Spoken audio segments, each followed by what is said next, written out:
Bank of Queensland Online Banking Login.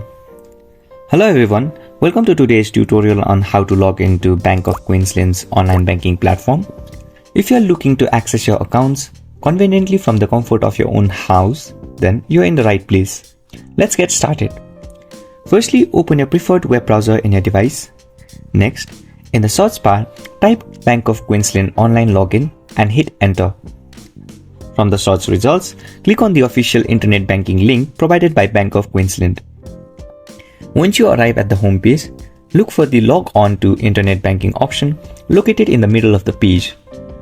On the login page, you'll see fields to enter your customer access number, user ID, and password. Fill in your customer access number, user ID, and password in the respective fields. After you enter your login credentials, you can click on Log On button to proceed. You may also find other links on the page such as forgot password, security alert, help, and status links, which you can use to kind of encounter any issues or need assistance. And there you have it. That's everything you needed to know to log into Bank of Queensland's online banking platform. If you find this video helpful, please make sure to like and subscribe to our channel.